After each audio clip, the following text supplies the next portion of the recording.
முக்கிய செய்தி. உயர்நீதிமன்றத்தில் 55 தேர்தல் வழக்குகள் தாக்கல்.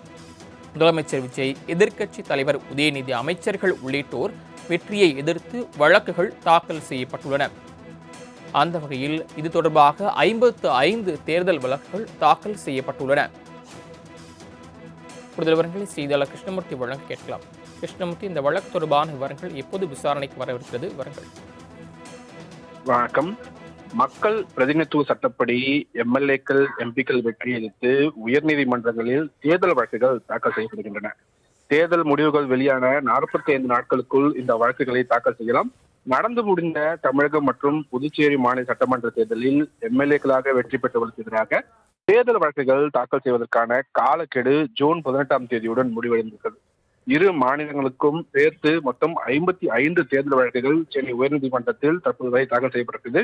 இதில் முதல்வர் விஜய்க்கு எதிராக பெரம்பூர் தொகுதியில் 3 தேர்தல் வழக்குகளும், திருச்சி கிழக்கு தொகுதிக்கு 1 தேர்தல் வழக்கும் என 4 தேர்தல் வழக்குகள் முதல்வர் விஜய்க்கு எதிராக தாக்கல் செய்யப்பட்டிருக்கின்றன.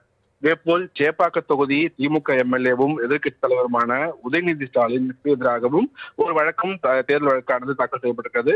இது தவிர தமிழக அமைச்சர்கள் ஆதவ் அர்ஜுனா, செங்கோட்டையன், மரிய வில்சன் ஆகியோருக்கு எதிராகவும் தேர்தல் வழக்குகள் தாக்கல் செய்யப்பட்டிருக்கிறது.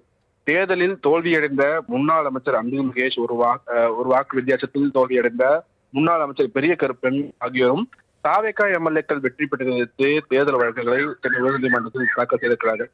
அதிமுக எம்எல்ஏ லீமா ரோஸ் வெற்றியை எதிர்த்தும் வழக்கானது தாக்கல் செய்யப்பட்டது. தேர்தல் வழக்குகளின் எண்ணிக்கை கடந்த தேர்தல்களை விட இம்முறை அதிகம்.